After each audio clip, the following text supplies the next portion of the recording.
시청자 여러분 안녕하십니까? JTB 아침 뉴스입니다.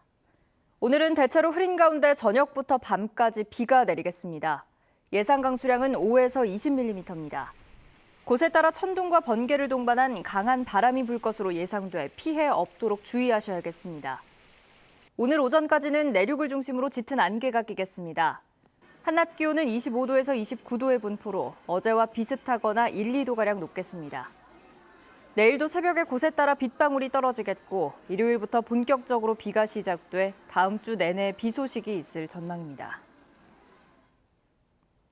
익산의 한 아파트에서 억대의 현금이 사라졌다는 신고가 접수돼 경찰이 수사에 나섰습니다. 그런데 신고를 한 집이 전북경찰청장 친형의 집입니다. 나금동 기자입니다. 익산의 한 아파트입니다. 지난 23일 이곳에 사는 주민이 거액의 현금이 사라졌다고 경찰에 신고했습니다. 장롱에 5만 원권 뭉치로 현금 3억 원을 넣어뒀는데 절반인 1억 5천만 원이 없어졌다는 겁니다. 신고자는 전북지방경찰청장의 친형. 2달 전부터 아파트 리모델링 공사를 했는데 공사비로 줄 돈이었다고 경찰에 진술했습니다. 경찰이 왔다 갔다 하고 공사하는데 돈만 당했다고 생각하고 경찰청장이라는 동생이에요. 경찰은 도난 가능성에 무게를 두고 수사하고 있습니다. 하지만 돈이 사라진 정확한 시점을 특정하지 못하는 등 수사에 어려움을 겪고 있습니다. 너무 범위가 넓어. 근데 도저히 특정이 안 되니까 CCTV가 오래된 거는 더 지워지고 해서. 경찰은 CCTV 분석과 탐문 등을 통해 피해 시기와 경위를 파악하는 데 주력하고 있습니다. JTB 뉴스 나금동입니다. 섬진강 환경행정협의회 해외 연수 논란 집중 보도해드렸는데요. 실제로 과거 연수에서 대행사가 작성한 연수 보고서가 발견됐습니다. 더구나 연수 일정은 관광 일색이었고 연수도 가기 전에 보고서를 공개한 황당한 경우도 있었습니다. 주희인 기자의 보도입니다. 섬진강 환경행정협의회의 회원자치단체인 진안군이 지난해 스페인과 포르투갈로 연수를 다녀와 쓴 보고서입니다. 현지에 머문 일주일 동안 기관 방문 등 6차례의 공식 일정이 있었지만 대성당 알함브라 궁전 등 문화탐방의 탈을 쓴 관광 일정이 대부분, 평일인데도 하루 종일 관광만 한 날도 있습니다. 협의회 회원 시군들이 쓴 보고서는 2010년부터 확인이 가능한데 시군 이름만 빼면 사실상 같은 내용입니다. 심지어 전남 광양시가 2016년과 2017년에 쓴 연수보고서는 다른 해에 다른 나라를 다녀왔는데도 소제목과 문장이 똑같습니다. 더 황당한 일도 있습니다. 광양시 등 2개 시군은 2012년과 2013년 연수를 출발하기도 전에 똑같은 내용의 보고서를 작성해 올렸습니다. 그렇다면 왜 이런 일이 생긴 걸까? 연수 대행을 맡은 업체가 대신 보고서를 써준 경우가 많았기 때문입니다. 실제로 한 대행업체는 자신들이 보고서를 작성했고 이를 연수 참가 공무원들에게 제출한다고 보고서 첫머리에 써놨습니다. 내용을 작성하신 거를 정리를 해서 드린 거기 때문에 저희는 그 용역 계약에 맞게 작성을 해서 드린 거긴 했어요. 그거를 그 성과물로 납품을 해야 저희도 이제 대금을 받을 수 있는 부분이라서. 그동안 한 번에 억대의 돈을 쓰면서 9개 연수를 간 섬진강 환경행정협의회. 일정은 일반 단체 관광 수준에 보고서는 형식적이고 부실하기 그지 없었습니다. JTB 뉴스 주혜인입니다. 오염토양 반입 정화시설로 홍역을 앓고 있는 임실군 신덕면에 이번엔 수목장림이 추진되면서 주민들이 반발하고 있습니다. 임실군이 허가를 내주지 않고 전라도 역시 임실군의 손을 들어주자 법정 다툼이 시작될 것으로 보입니다. 정원익 기자입니다. 임실군 신덕면 경각산 능선을 따라 이어지는 야산입니다.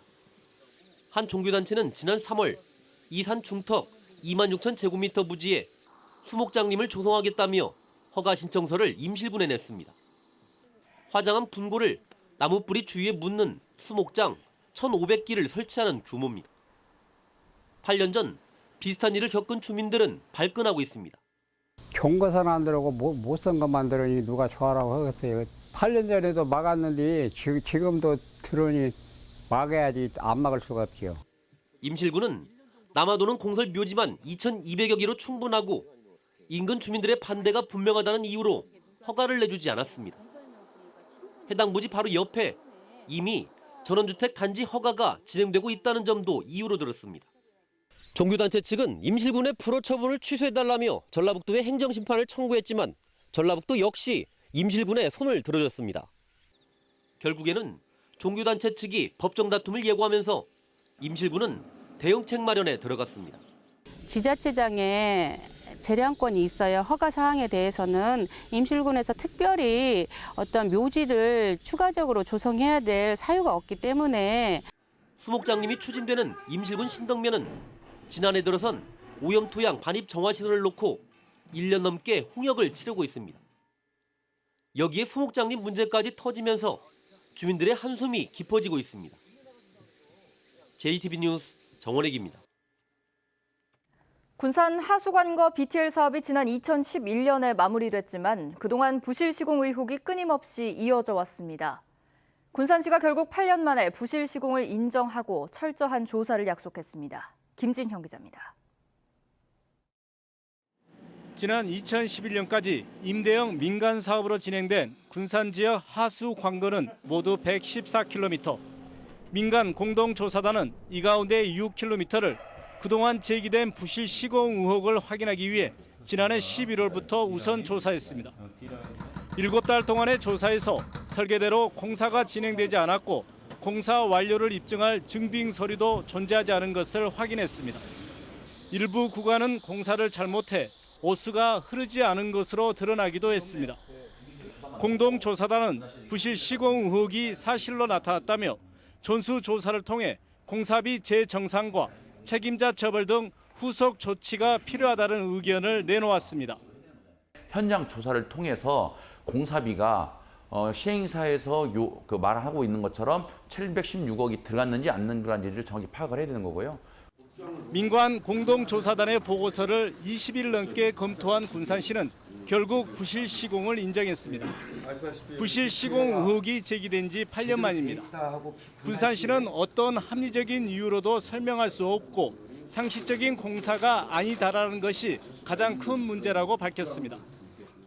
공사의 적정 여부를 판단할 중대한 사안들로 보이므로 그동안 제기된 의혹들에 대해서 이게 사실이거나 합리적인 의심을 할 수밖에 없는.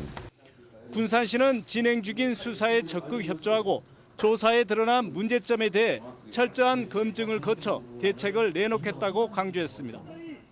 숱한 부실 시공 의혹이 제기된 군산 하수관거 BTL 사업 8년 논란의 끝이 보이고 있습니다.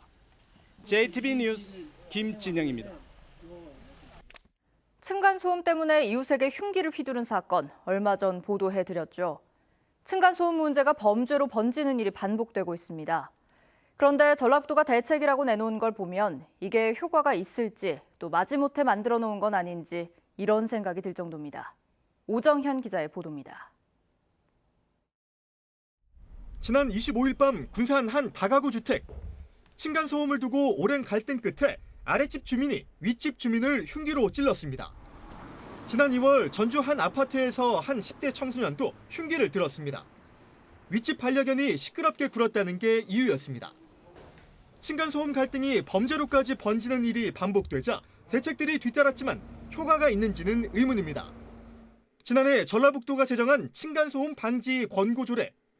주민이 층간소음 관리위원회를 꾸리도록 도지사가 권고하게끔 했지만 사실 위원회 운영 권고는 조례 제정 이전 전라북도가 배포하던 공동주택관리규약 준칙에도 이미 있던 내용입니다.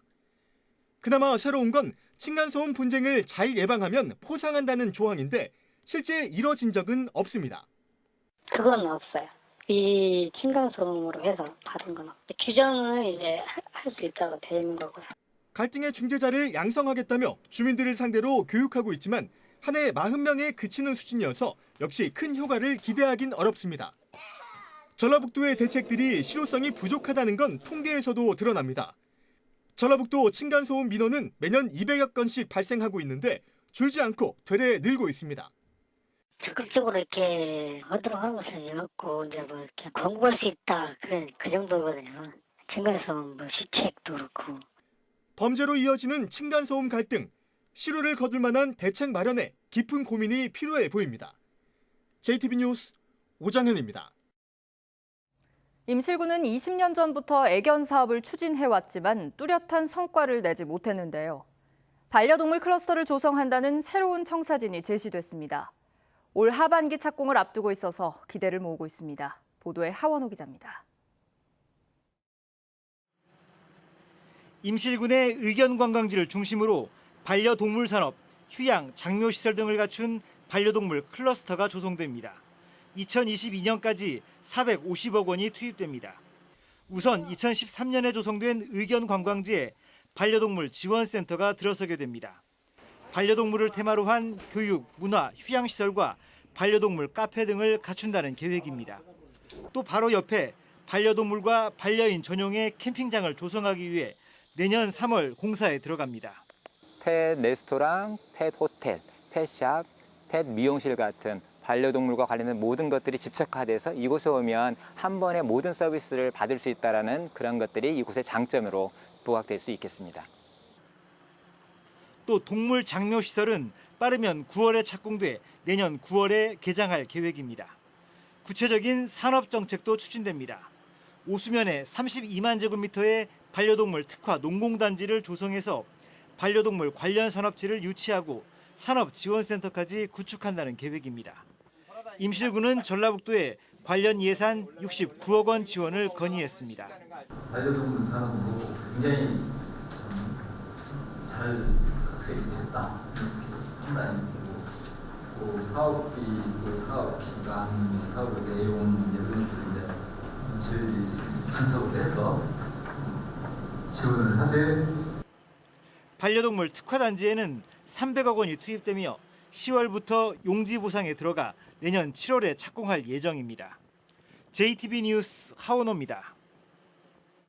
어젯밤 10시 반쯤 부안군 진서면의 한 도로에서 멧돼지 퇴치 작업에 나선 63살 이모 씨가 배에 총을 맞아 중상을 입고 병원으로 옮겨졌습니다.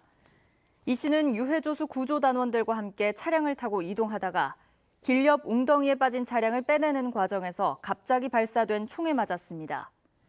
경찰은 총알이 장전된 채 차량 적재함에 보관돼 있던 총기가 차량을 빼내는 과정에서 발생한 충격으로 발사된 것으로 보인다며 총기 소유자 58살 차모 씨를 입건하고 정확한 사고 경위를 조사하고 있습니다. 전주 여인숙 방화 사건의 수사가 난항을 겪으면서 경찰이 프로파일러를 투입하기로 했습니다. 전주 완산경찰서는 여인숙 방화 사건의 피의자 62살 김모 씨가 완강히 혐의를 부인하고 있는 가운데 직접적인 증거를 확보하지 못했다며 추가 진술을 확보하기 위해 프로파일러를 투입하기로 결정했다고 밝혔습니다. 김 씨는 지난 19일 전주시 선호송동의 한 여인숙에 불을 질러 투숙객 3명을 숨지게 한 혐의로 구속됐습니다. 대규모 비리가 적발된 완산여고의 정상화를 위해 사학법인 완산학원에 전북도교육청이 임명하는 임시이사가 파견됩니다. 사학분쟁조정위원회는 전북교육청이 요청한 8명의 임시이사 선임안을 승인했습니다. 전북교육청은 이에 따라 다음 달 초 임기 2년의 임시이사를 선임하고 법인과 학교 운영 정상화에 나설 예정입니다.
JTBC 아침 뉴스를 마칩니다. 함께해 주신 여러분 고맙습니다.